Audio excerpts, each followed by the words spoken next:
வணக்கம். இப்ப நம்ம மணலூர்பேட்டைக்கு பக்கத்துல இருக்கிற ஜம்பை அப்படின்ற கிராமத்துல ஜம்புலிங்கேஸ்வரர் கோயில் இருக்குது.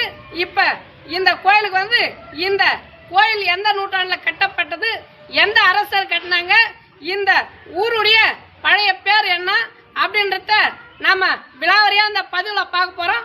வாங்க கோயிலுக்குள்ள போலாம்.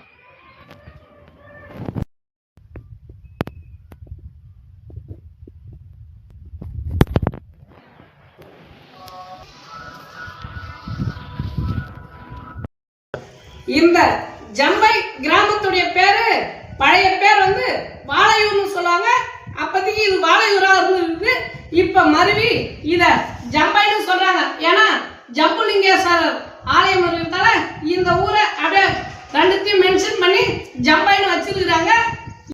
முத நிர்மாணம் பண்ணியவர், அதாவது இந்த கோயிலை கட்டுறதுக்கு உறுதுணையாய் இந்த கோயிலை கட்டியவர் யாருன்னா முதலாம் பராந்தக சோழன். இவர் காலத்துல இந்த கோயில் அடிக்கல் நாட்டப்பட்டு இந்த கோயில் கட்டப்பட்டது. அதுக்கப்புறம் எவ்வளோ ராஷ்டிரகூட மன்னர்கள், பல்லவர்கள் இவங்க எல்லாமே நிர்மாணிச்சதாகவும் சொல்லுவாங்க. கடைசியா இந்த கோயிலை விஜயநகர பேரரசு அவங்க தான் கடைசியா நிர்மாணம் பண்ணாங்க. அவங்களுக்கு அப்புறம் முகமதிய படையெடுப்பு வந்துச்சு. அவங்களுக்கு அப்புறம் வெள்ளைக்கார படையெடுப்பு வந்துச்சு. வெள்ளைக்காரன் போனா கொள்ளைக்கார நாட்டை பிடிச்சிட்டான். அதாவது தமிழர்களாய் ஒன்றிணைவோம், இந்த தமிழ்நாட்டை மீட்டெடுப்போம் என்பதுதான் நம்மளுடைய ஒவ்வொரு பதிவின் நோக்கமும். அதே போல ஒவ்வொரு கோயில் முன்னாடியும் இது போன்ற ஒரு பலிப்பீடம் என்று சொல்லக்கூடிய கொடிமரத்தை நிர்மாணம் செஞ்சிருக்கிறாங்க.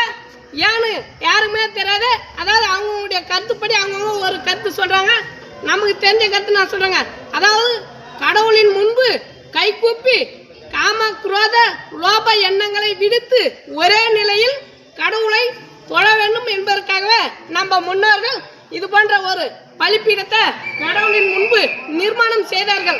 சைவத்தையும் தென்பெண்ணை ஆற்றங்கரையில் இந்த பகுதியில் சைவத்தையும் மறுபகுதியில் வைணவத்தையும் நிர்மாணம் செய்தார்கள் நம்ம முன்னோர்கள். அதாவது சைவமும் வைணவமும் ஒண்ணு. இது தெரியாத வகையில மண்ணு. அதாவது நம்ம முன்னோர்கள் கிட்ட நம்பிக்கை இருந்துச்சு, மூட நம்பிக்கை இல்லைனா இப்ப நம்ம கிட்ட அதிகமான மூட நம்பிக்கை இருக்குது. மூட நம்பிக்கையை ஒழிப்போம், நம்பிக்கையை வளர்ப்போம். தமிழர்களாக என்றும் தமிழர்களாக. நன்றி, வணக்கம். நம்ம சமூகம் சார்ந்தும் விவசாயம் சார்ந்தும் பேசுறோம். உங்களுக்கு பிடிச்சிருந்தா நம்பூர் நாயகன் யூடியூப் சேனலை சப்ஸ்கிரைப் பண்ணுங்க. அதே போல இந்த ஊர்ல நேமிநாதர் என்று சொல்லக்கூடிய சமண கோயில் இருக்குதா, அதை பத்தி நம்ம